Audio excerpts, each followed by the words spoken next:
पहले सुनकर के कथा सुनेंगे तो निश्चित रूप से आज में अभिरुचि बढ़ेगी, आपकी प्रीति बढ़ेगी, और प्रीति में रसोत्पत्ति होती है। पद्म पुराण के अंतर्गत ये जो महात्म्य कहा गया है, इसमें दो बातें हैं।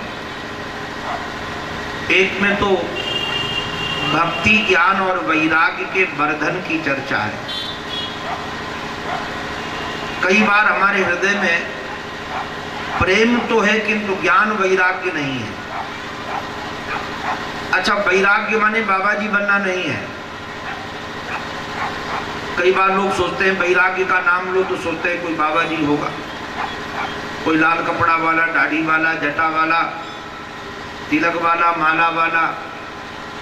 वैराग्य इसका नाम नहीं है। वैराग्य का अभिप्राय है कहीं भी रहो, किसी भेष में, किसी देश में, आपके हृदय में किसी से राग न हो, किसी से द्वेष न हो। ये राग ठंडी आग है और द्वेष प्रज्वलित आग है। ये राग भी तुमको परिणाम में जलाएगा। आज किसी से आप मोहब्बत करोगे तो कल रोना पड़ेगा, पक्की बात है। अब जैसो बाप अपनी बेटी से ब्याह द्वारा प्रेम करता है, अनुराग से भरा है, स्नेह से भरा है, और जितना स्नेह से भरा होगा बेटी के जाने के बाद उतना ही रोएगा, और बेटी को जाना पड़ेगा ही। और जितने राग से भरे होगे उतना रोगे। तो राग भी ना हो किसी से और द्वेष भी ना हो किसी से, दुश्मनी ना हो किसी से, इसका नाम वैराग्य है। अथवा शिथिलता हो। शिथिलता का अभिप्राय पूर्ण रूप से राग द्वेष तो नष्ट होना बहुत कठिन है। न्यूनता हो, उसका आवेग कम हो। और ज्ञान माने ये भौतिक विज्ञान का ज्ञान नहीं, भगवत ज्ञान। क्योंकि यदि भगवान को आप जानोगे नहीं, अच्छा अधिकतर भगवान को लोग मानते हैं, जानते नहीं हैं। ये जितना अधिकतर मंदिरों में भीड़ लगी होती है, ये सब मानने वालों की है, अधिकतर जानने वालों की नहीं है। और तुलसीदास जी महाराज तो कहते हैं, जाने बिन न होए परतीति, बिनु परतीत होए नहीं प्रीति, और प्रीत बिना नहीं भजन दृढ़ाई। बिना जाने आपकी प्रीति होगी ही नहीं। तो आप मानते तो हो कि इस मंदिर में भगवान है, जाना चाहिए, हमारी कामना पूरी हो जाती है, किंतु परमात्मा को जान करके जब प्रेम करोगे तो सच्चा प्रेम वही होगा। ये बिन जाने जो प्रेम होता है, ये प्रेम की शुरुआत मान सकते हो, किंतु प्रेम की प्राप्ति नहीं है। इसलिए ज्ञान हमारे जीवन में हो, भगवत ज्ञान हमारे जीवन में हो। अच्छा उदाहरण के लिए देखो, जैसे कोई जौहरी को हीरे का ज्ञान है। अब हीरा चाहे किस रूप में आ जाए वो हीरे को पहचान जाएगा। अच्छा उसको साफ सुथरा हो तब भी पहचान जाएगा, मटमैला हो तब भी पहचान जाएगा, चौकोर हो तब भी पहचान जाएगा, डायमंड कटिंग गोश डायमंड की तब भी पहचान जाएगा, बिना डायमंड कटिंग का भी पहचान जाएगा, क्योंकि उसको पहचान है। और हम आपके जीवन में हीरा को मान लेते ये हीरा है। कई बार नकली चीज को भी हम हीरा मान लेंगे, क्योंकि हम हीरे को जानते नहीं है, केवल मानते हैं कि हीरा है। तो जानना बहुत जरूरी है। हम भगवान को जान जाएं तो भगवान फिर किसी रूप में हमारे सामने आ जाए, किसी रूप में आ जाए, हम परमात्मा को पहचान जाएंगे। इसमें बड़े दृष्टांत से बात रखी गई है। इन्होंने कहा कि देवर्षि नारद जी ये भगवान के मन है। नारद जी माने भगवान का मन। वैसे नारद शब्द का अर्थ होता है, नार माने होता है ज्ञान, और दा माने ददाती। अथवा नार माने अज्ञान भी है, और द्यति खंडयति वा, जिसको जो अज्ञान का खंडन कर देता है उसका नाम नारद है। अथवा ज्ञान का दान करता है उसका भी नाम नारद है। इस कथा से आप सब परिचित हैं, केवल मैं आपकी दृष्टि खींच रहा हूं। नारद जी महाराज सारे भूमंडल में घूमे,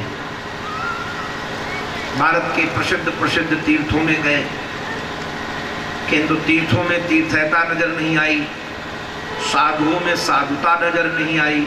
ये सारहीनता है। कलयुग में देखने में वस्तु होगी किंतु वह होगी नहीं। हंसना मत, कलयुग आते आते देखने में नारी होगी किंतु अंदर से नारी होगी नहीं, अंदर से पुरुष बन गई होगी। आज सारा प्रयास यही किया जा रहा है कि ऊपर से नारी दिखे किंतु अंदर से पुरुष हो जाए। कि मिलिट्री में उनको करना, पुलिस में स्थापित करना, उनके सौकुमार्य को, उनकी कोमलता को, उनकी रिजुता को, जो उनके दया का सौहार्द भाव को, वो सब नष्ट करना है कि नहीं? नष्ट हो जाएगा धीरे धीरे। ऐसे जो चीज ऊपर से दिखती है वो अंदर से है नहीं। कलयुग में होगा क्या, साधु दिखेगा किंतु साधु अंदर से नहीं होगा, आश्रम दिखेंगे किंतु अंदर से आश्रम नहीं होंगे। यही सारहीनता है। तीर्थ में जाएंगे किंतु तीर्थता नहीं होगी। तीर्थ का नाम होता है तरंती अनेन, जिसमें रहने से व्यक्ति तर जाए, किंतु तारने का सामर्थ्य तीर्थ में रहेगा नहीं, क्योंकि तारने का सामर्थ्य तब रहेगा जब वहां भजन करने वाले हों। तीर्थ में तीर्थता आती है साधुओं से, भजनानंदियों से, वातावरण के कारण वो भजन होगा नहीं, वो तारने का सामर्थ्य चला जाए।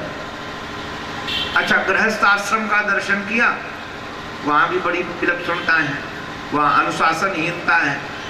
केवल केवल चाम दाम के पुजारी गृहस्थों में भी दिखने लगेंगे। माता पिता के घर में चलेगी नहीं। तरुणी प्रभुता गे हे श्यालको बुद्धिदायक। जैसे जैसे कलयुग आएगा तो बहू रानी मालकिन होंगी और सास रानी नौकरानी होंगी। बहू रानी सास को कह देगी काम करना है कि नहीं करना है, यहाँ बक बक मत बोलो, चुपचाप काम किया करो। तरुणी प्रभुता के। अच्छा, श्यालको बुद्धिदायक, ये सारे लोग सलाहकार बन जाते हैं। हमारे ब्रज में तो एक कहावत है, दीवाल बिगाड़े आरो और घरे बिगाड़े सारो। आप लोग भी किसी के साले होंगे, ध्यान रखना। कम से कम अपने सालों को तो न रोक सको, अपने साले को तो रोको कि किसी के घर में भी हस्तक्षेप न करो। हम ये ध्यान रखें कि ये अपनी मर्यादा है। तो ये दोष देख करके दुखित हो गए।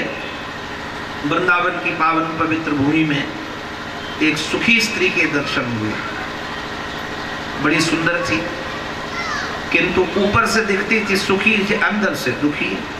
आज यही है। हमने कई बार, हमारे एक मित्र हैं, अब तो मैं पहचानने लगा हूं, वो जब दुखी होते थे तो बहुत हंसते थे, कहीं से चोट खाए होते थे तो इतने हंसते थे, मुझे लगता था कि ये बड़ा कुछ आज पा गया है, किंतु अब हंसता है तो मैं जान जाता हूं कि ये बहुत अंदर से दुखी है। ये दुखी लोग महाराज अपने दुख को छुपाने के लिए हंसने लगते हैं, मुस्कुराने लगते हैं। उनको लगता है कोई जान न जाए कि हम दुखी हैं। तो भक्ति महारानी ऊपर से तो बड़ी सौंदर्यवान दिख रही थी, सजी धजी एकदम दिव्य दिख रही थी, किंतु अंदर पीड़ा थी। और सचमुच में उस पीड़ा को भक्ति महारानी ने यदि कहीं व्यक्त किया तो देवर्षि नारद जी के सामने किया। कारण क्या है? अपने रोग को सब जगह नहीं बताना चाहिए, अपने रोग को केवल वैद्य के सामने बताना चाहिए। ऐसे जो मानसिक रोग हैं, दो प्रकार के रोग हैं, एक शारीरिक रोग, एक मानसिक रोग। तो शारीरिक रोग के दवा तो ये लौकिक वैद्य हैं, और मानसिक रोग के दवा हैं हमारे सद्गुरु वैद्य। वचन विश्वासा, ये वचनों पर उनके विश्वास हो तो उन्होंने सारा दुख बता दिया कि हम दुखी हैं अपने बच्चों के कारण। आज भी 99% लोग अपने बच्चों से दुखी हैं। पैदा किया था सुख के लिए और हैं दुखी उनके कारण। कोई दुखी है बच्चे पढ़ते नहीं इसलिए दुखी है, कई लोग दुखी हैं बच्चों का ब्याह नहीं हो रहा है भी दुखी है।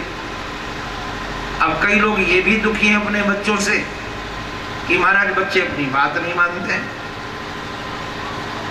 ये बच्चों से अधिकतर लोग दुखी, भक्ति महारानी भी बच्चों से दुखी थी, किंतु बच्चों के कारण दुखी नहीं थी, बच्चों के हेतु से दुखी थी। क्यों, किस हेतु से दुखी थी? क्योंकि नारायण वो बच्चे स्वस्थ नहीं थे, रुग्ण थे। संत जानता है कि उनके बच्चे जो ज्ञान वैराग्य भक्ति महारानी के बच्चे हैं, इनको स्वस्थ करने के लिए जो औषधि है वो शास्त्र है। बिना शास्त्र की औषधि नहीं मिलेगी। गीता सुनाया, रामायण सुनाया, भागवत सुनाया। आजकल भी जैसे होता है जब हम लोग सुनाते हैं 7 दिन भागवत, तो ये ज्ञान वैराग्य सब आपके अंदर वाले थोड़े थोड़े जगने लगते हैं। ये 7 दिन तक तो क्यों रणवीर साहब जी जगते हैं कि नहीं? कथा के समय तो जग जाते हैं और कथा में ये सोचते हैं कि अब तो बस इसके बाद ऐसे जीना है जैसे कहा गया है। उस समय तो वैराग्य भी जगता है, उस समय ज्ञान भी जगता है, उस समय प्रेम ही जगता है। तो जब तक नारद जी प्रवचन देते थे तब तक तो ज्ञान वैराग्य जमाई लेकर थोड़ा आंख खोलकर बाबा जी को देख लेते थे, और जो प्रवचन बंद तो फिर लुढ़क जाते थे। अब सदा सर्वदा तो ये प्रवचन सुनाया नहीं जा सकता था। तो संत हैं, ज्ञान वैराग्य को जगाने के लिए प्रयास किया, जब नहीं जग पाए तो हरि जगाम शरणम। देखो भाई, उद्योग करना चाहिए, प्रमादी मत बनो।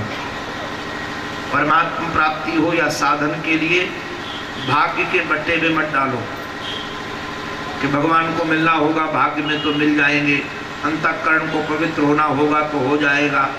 ये सब नहीं होना चाहिए। पुरुषार्थ करो। आप कहो पुरुषार्थ करने के बाद भी सफलता नहीं मिलती है, तो हम लोग तो कर ही रहे हैं, बचपन से पुरुषार्थ कर रहे हैं ज्ञान वैराग्य के लिए, किंतु कई बार शिथिल हो जाता है, कई बार तैर जाते हैं, पार हो जाते हैं। तो प्रयास करने के बाद भी सफलता न मिले तो प्रार्थना करो। वैसे प्रार्थना और प्रयास दोनों साथ चलने चाहिए। प्रयास हो और प्रार्थना हो, प्रयास भी सावधानी पूर्वक हो और प्रार्थना हो। नारद जी महाराज ने जब प्रार्थना की तो आकाशवाणी सुनाई पड़ी, सत्कर्म कुरु देवर्षे। अरे देवर्षे, तुम सत्कर्म करो। और सत्कर्म किसे कहते हैं ये तुम्हें संत बताएंगे। ये भगवान भी महाराज बड़े विलक्षण, इनसे थोड़ा सावधान रहना। वैसे तो मैं हंसकर एक बात कहता हूँ, ये संत और भगवंत दोनों की मिली भगत है। ये दोनों अंदर अंदर से मिली है, समझौता है। हमारे आश्रम की जो व्यवस्था संभालते हैं महाराज जी, बांजी महाराज, उनकी और हमारी मिली भगत है। कैसे मिली भगत आप समझ जाएंगे। हमने उनको कह रखा है कि जो आपको करना हो आप करिए, हम आपके साथ खड़े हैं, आंख बंद करके आपके साथ खड़े हैं। हमारा उनका समझौता है। अब उनको जो नहीं करना होता है ना, आपको बताए, बड़ा विलक्षण है। उनको जब नहीं करना होता है कोई काम, तो पता है क्या करते हैं? कहते हैं आचार्य जी से पूछ लेना। जब वो कह दें कि आचार्य जी कहेंगे तो करेंगे, इसका अभिप्राय उनको करना नहीं है। किंतु लोग सोचते हैं अरे महाराज जी से तुरंत हो जाएगा। और हमको ये भाषा पता है, अगर उन्होंने किसी को ना करके कह दिया कि आचार्य जी करेंगे तो मेरे पास आता है, तो मुझे पता है कि उसको ना ही करना है। उसको हाँ करने की जरूरत नहीं, क्योंकि हम दोनों का अंदर से समझौता है, क्योंकि उनके मन की करना है हमको। ऐसे भगवान और संत दोनों मिले हुए हैं। आप भगवान से मिलोगे, आप देखिएगा, सबरी मैया भगवान से मिली, रामचरितमानस में इसको पढ़िएगा। भगवान कहते हैं मोते अधिक संत करि देखा। और प्रारंभ भगवान ने किया भक्ति का, प्रथम भगति संतन कर संगा, दूसर रति मम कथा प्रसंगा, गुरुपद पंकज सेवा, तीसर भक्ति अमान, चौथ भक्ति मम गुण गण, करी कपट तजिगान।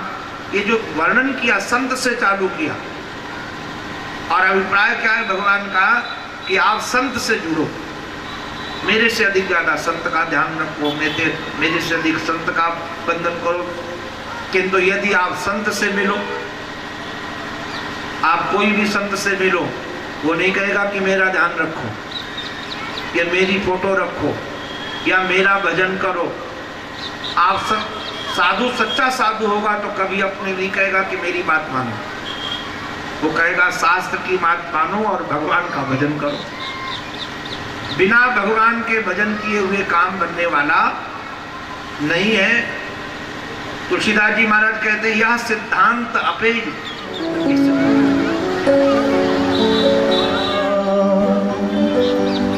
राधा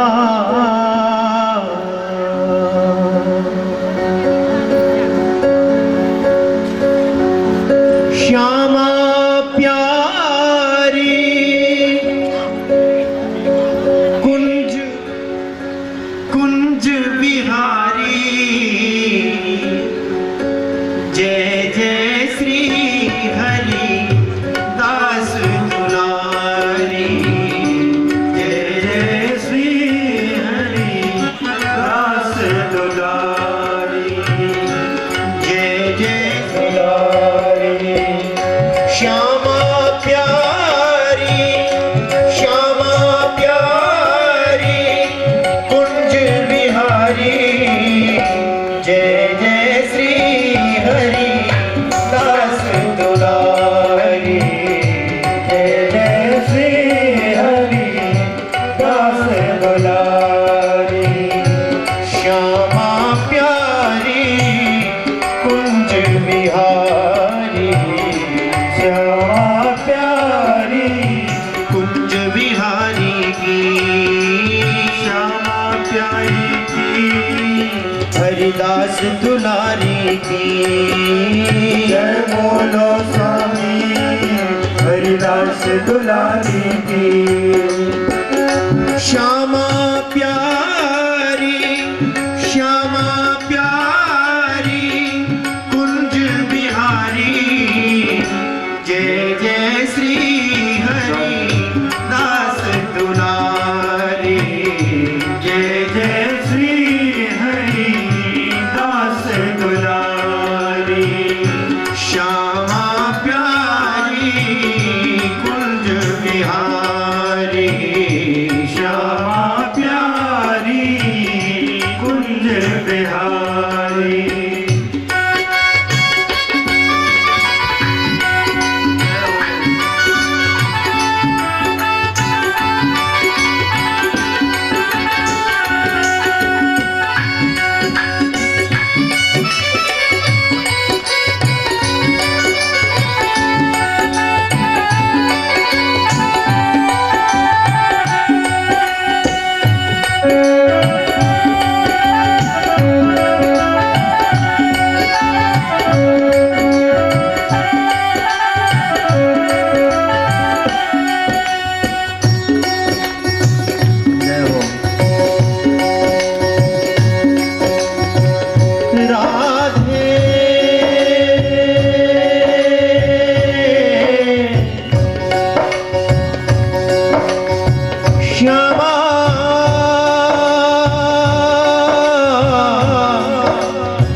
विराज